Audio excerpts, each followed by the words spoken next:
Hi, I'm Andy Wible, and welcome to Timely Topics. Today we will be talking to Marty McDermott. He is the athletic director at Muskegon Community College, and we're going to be talking about sports and our new athletic facilities here at MCC in downtown. So welcome to the show, Marty. Thanks, Andy.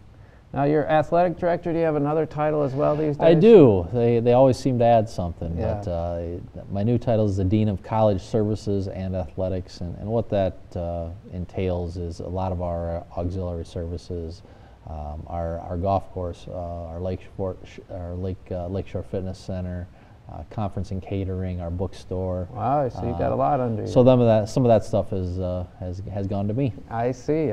Well, yeah, the golf course, we're one of the few community colleges that have a golf course, is that right? We are. We're the only community college in Michigan that has one. We took it over, the management, last year again. We brought it in-house, so made some good progress. We still got a ways to go in getting it up to exactly where it needs to be, but sure. It's a nice nine-hole golf course for anybody of all different levels. There's different tees. Different tees, yardages, different. We have the driving range out there also that we can do. But depending on your skill level and which tee box you want to use, it can be very challenging. Yeah, it can get tight at times with those trees. That you got a new cart out there coming up in the spring. What's that? I think it's called the golf board. It's kind of a new thing that's kind of hit the golf world. It's almost like a skateboard on wheels, and what it does, it's supposed to allow you to cut the amount of time it takes to play around a golf. One, because you're driving exactly straight to your ball. So you're it's not. Just you. It's a single rider machine. It's battery powered, and what it does, it's also a workout when you play this. So you have to use your core muscles to steer this thing and maneuver it. So I've been on one. It's a little scary at first, but I think the younger generation, that have grown up on skateboards and scooters, it'll be right in line with what they've done. I think golf is a sport that needs to attract a younger audience, and this is something to help that. Yep, and that's exactly the purpose. Yeah, so hopefully we'll see more of our students over there playing, I guess. Well, tell us a little bit about sports. How many athletic teams do we have on campus? We currently have 17, and that's the most in Michigan in the community college league. Anything that basically is offered by our association, we offer here also. We've outgrown the space. We do a lot of partnering with some of the local high schools to use facilities. Also, you said 17. Is that men and women? Men and women. We do have we have 9 men's sports and 8 women's sports right now. We also get out in the community and are partnering with some of the Norton Pines has a new area there that our baseball, softball teams that are using. Our track team is down at our Lakeshore Fitness Center at times working out. So we've got them spread a little bit all over town, and hopefully in the future we'll get them back all here on campus as much as possible. I think that's a good idea. I remember I grew up in a small town and had a small college, and our high school football team used the college football facility. And there was a push for a while saying, the high school deserves its own. I was like, why? It's used 8 times a year. You know? It doesn't make any sense. It's beneficial to both parties, to share and it's beneficial to the community too, where taxpayers are paying for athletic facilities at Orchard View those get used right next door. Yes, it's right next door, so it just makes sense for both parties. Yeah, and cross country, don't we run through the golf course on occasion? We do, and we actually host our one of the best events that we host all year is the citywide cross country meet in the fall. We had, we probably have over 2,000 people that, wow. I think last year we had 17 colleges, and then all the city high schools, and varsity, junior varsity, and junior high that come out to our golf course and run. Just a great day, and knock on wood that the weather's good that day. Right, but we've been very lucky the last couple of years, and just a great event for us. Oh, good.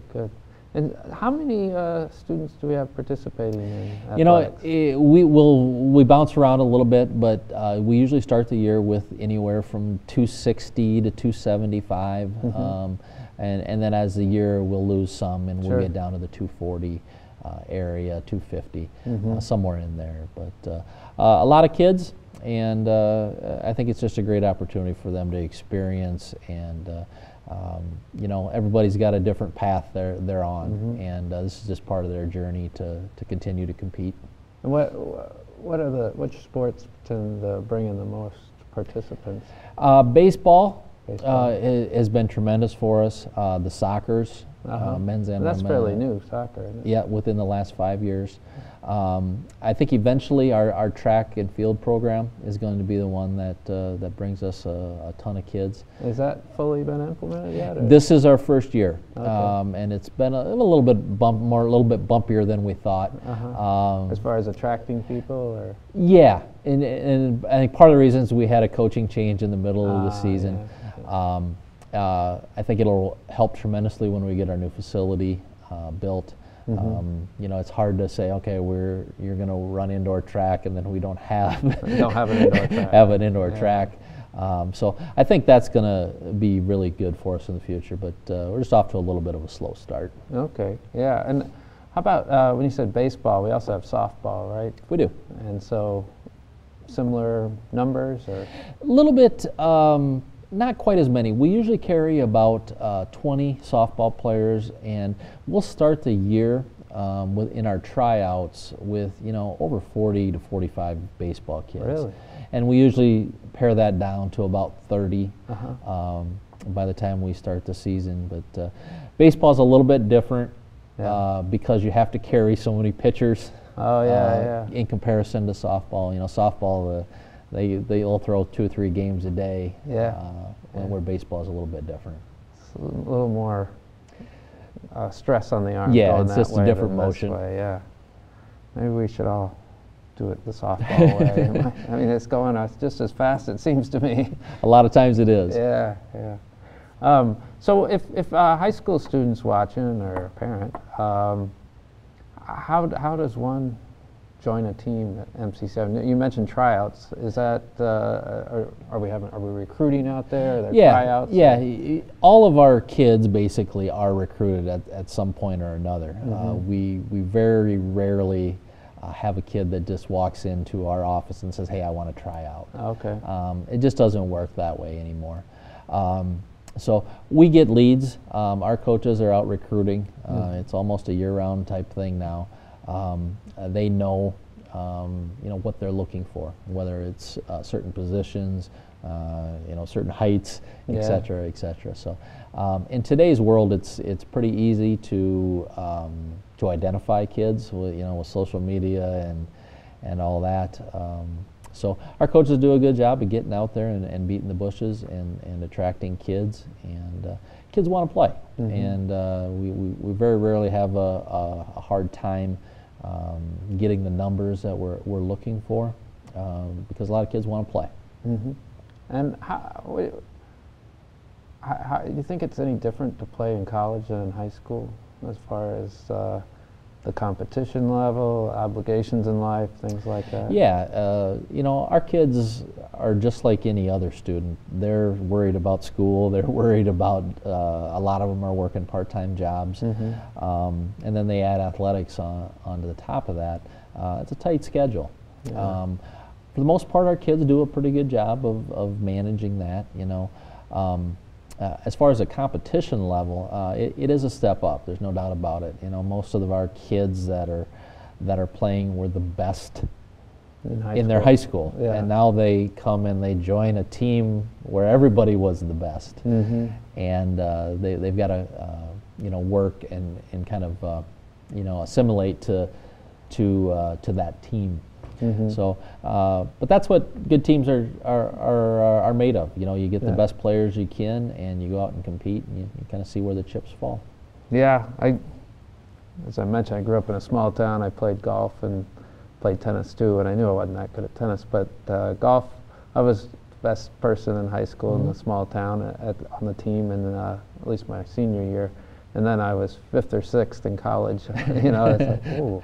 Yeah. Hey, I'm not that good. We all thought we were pretty good in high school. Get a reality check. But you are good, Andy. I've seen you play. Well, not quite as good as you are, Marty.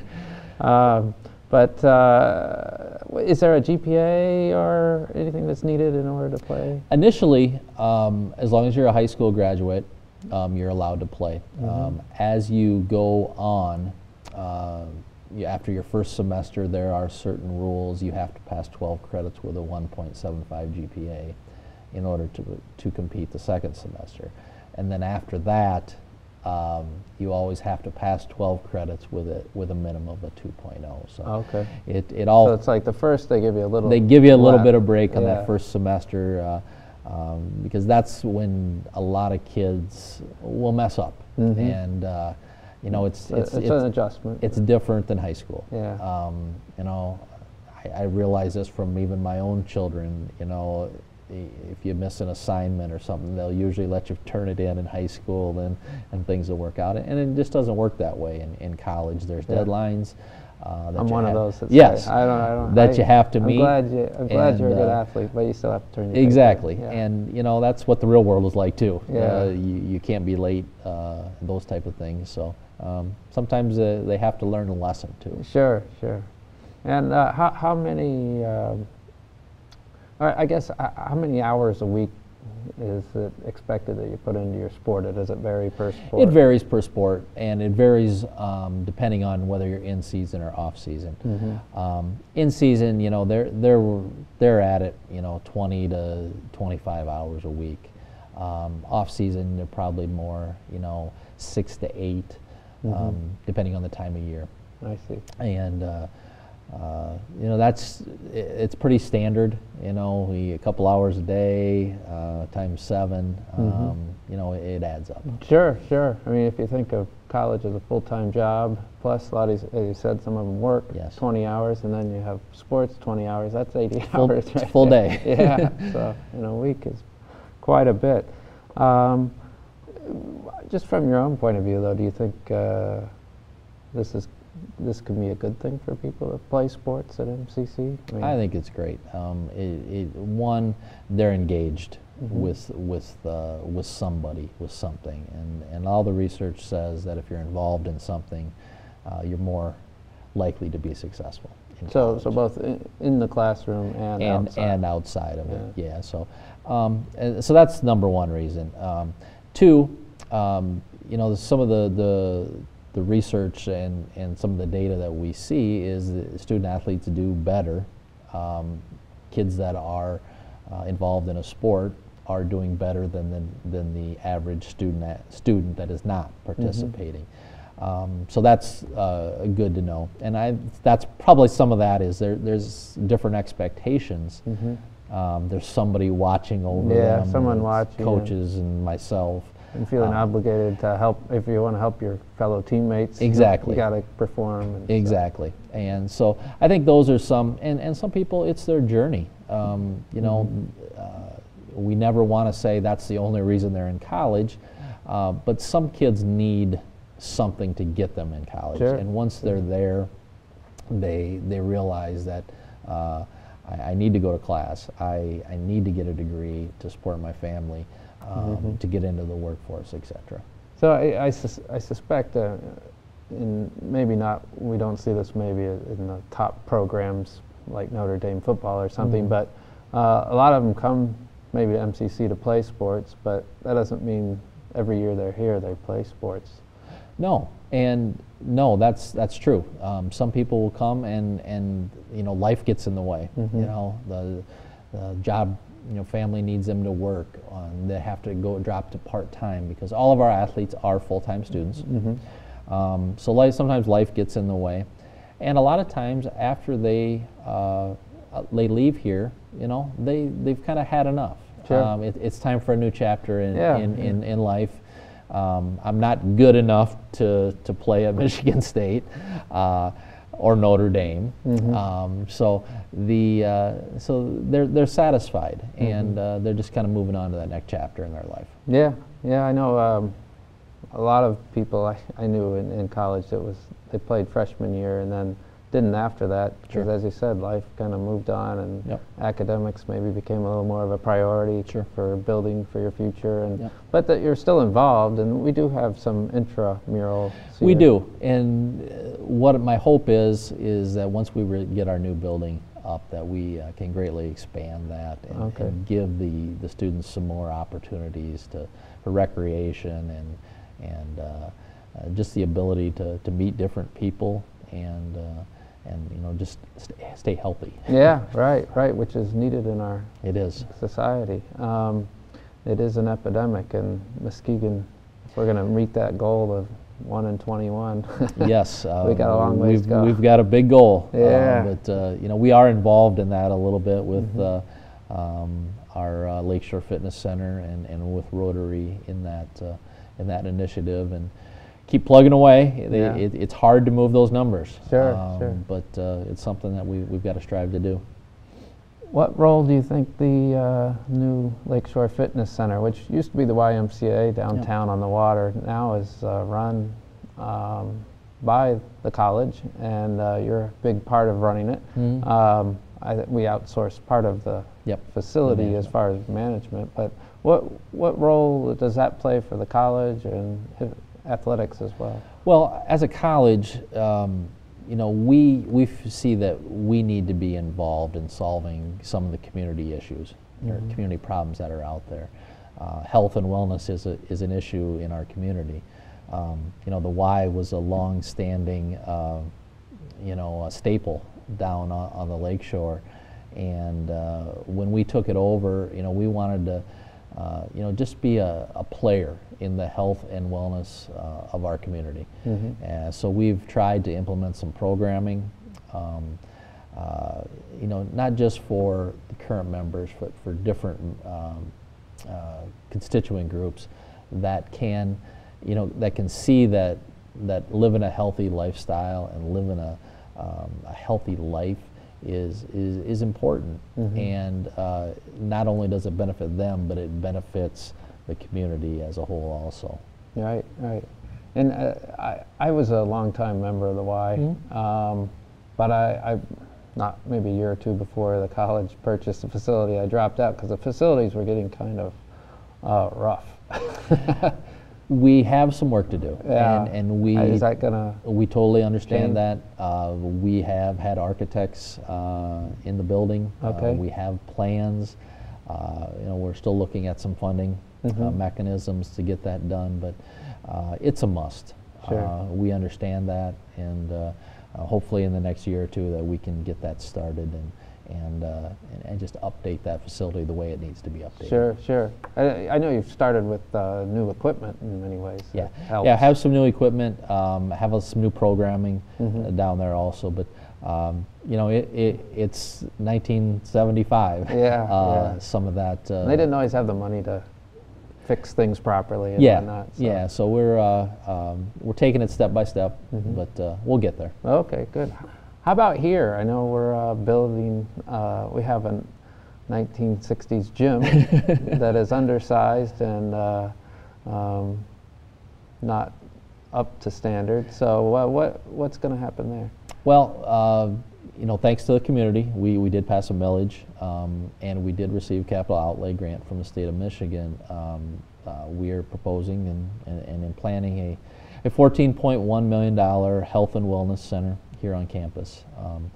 And the nice thing about this is it's not just an athletic building, it's an academic building, it's a community building where we will have Mercy Health will be a partner with us in this, where we will provide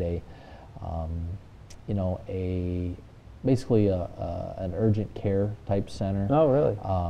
Where it will be staffed. It will basically be a doctor's office. that will serve not only our students but also the east side of Muskegon. Because from all our research, there's a big shortage of doctors' offices over on this side of town. So that's going to be part of our facility. There used to be more medical facilities near here, and those have kind of dried up. Those have kind of dried up, yeah. So, but just that primary care for people to get, the cold medicine and that kind of stuff, just to see a doctor. The other part of that was we're going to have a simulation center in this building, and that's going to be used by all of our nursing, respiratory therapy, our medical assistant programs, where they'll do a lot of the high fidelity mannequins training in there. We will have a fitness area that is open to the public for a membership fee. Just similar to the fitness center, or similar to the Lakeshore Fitness Center, without the pool. Without the pool, it'll be more of a. The concept right now is it's going to be more of a kind of a Snap Fitness type model, where there's not going to be a lot of classes, etc. Just the machines. Just the machines, and people can come in, and we will have our physical education department will continue to hold classes over there, and then athletics will also have a new space in there for everything that we do. So how much space are we talking compared to what's there now? Currently we have about 30,000 square feet in our current facility. Of that 30,000 square feet, it's not designed and laid out where all that is usable. We're going to have about a 52,000 square foot facility. I see. That's modern, that's laid out where it's the ability to use it by several different groups at one time. That's going to be available. So because now we have like classes in the hallway and stuff. It's crazy. We got people in the hallways. We're not ADA compliant in some respects, but we're just going to have some flexible spaces where we can have a basketball practice going on here, people working out in the fitness area, and the track team running around the track. So we'll be able to do all that stuff in this new building. How many, will there be like one area for basketball, one area for volleyball, or how much space will there be for like an open gym area? For an open gym? Well, we will have two courts. Two courts that go sideways. We'll have one long gym. That'll be our competition gym also, and then we'll have two side courts. But also we'll have the current gymnasium too that we can use for whatever we may like, just overflow practices. Oh, so this is going to be a totally separate facility from what we currently have. It is. It's not going to be connected. We initially wanted to connect it. But as we got into it, there was some structural issues with our roof that just made it cost prohibitive to attach the buildings. It got into snow loads and how much snow can the roof hold. Yeah. So the old building, will it be renovated? We are not going to renovate it at this time. Oh, really? Yeah. We're going to spend the money on the new building. That's an interesting approach, huh? Yeah. So you'll be able to see what was once and the new facility. How much do you think the old facility will be used, or is it? We'll see. Well, it's kind of we'll see. We are going to leave all of our coaches and all of our adjunct and physical education instructors are still going to have offices over there. We will still have a classroom in that building, and we will use the gym floor for different things, for overflow practices and hopefully some more intramurals, that kind of stuff. Okay. Now, will this eat into any of the like ball fields or anything that we have, or is this going to take up other land? No, we are going. Obviously, you've seen where the trees have been cut down on campus. The footprint of that will basically be where the space that's taken up. So just beside it. And are we doing anything with adding or any facilities for sports, or like a soccer field or anything? We will add a practice soccer field. It won't be a regulation. I think we're looking at 50 yards by 80 yards. And that will be used by our soccer programs, our track and field programs, archery probably will be held there, and all of our physical education classes, like when they're able to, can use that. Okay. When this totally gets done, as far as building sports programs where you want it to be, and facilities, I mean, what will the changes be that you think you'll see? Will we see just more students involved? Will we see 19 sports, or? I think we're about where we need to be, sport-wise. I think our facilities are just behind what we need to support that many sports and that many kids. What I see is I see a modern facility that kids are expecting these days, where that you're going to have the amenities that they want and need, and that they're seeing at our competition. So what I hope to see is that this becomes the first choice for a lot of local students, and even students not from the immediate area. Yeah, we do get students from we do away. In certain programs we draw kids from a long ways away. Yeah. And so hopefully we can continue that, and but I think they matter. I think facilities matter. See more championship banners and so forth. I always like to see banners. Yeah, right. And I think it just as what you guys are going to go through with the art and humanities is going to be the same thing. You're going to have first-class facilities that support what you guys are doing. Yeah. Well, it's an exciting time. So good luck with everything. It is. I appreciate it. All right. And thank you, everyone, for watching. We've been talking to Marty McDermott. He is the athletic director and dean of a lot of things here at MCC. And if you have an interest in athletics at MCC, I'm sure he'd love to hear from you. Until next time, have a great day.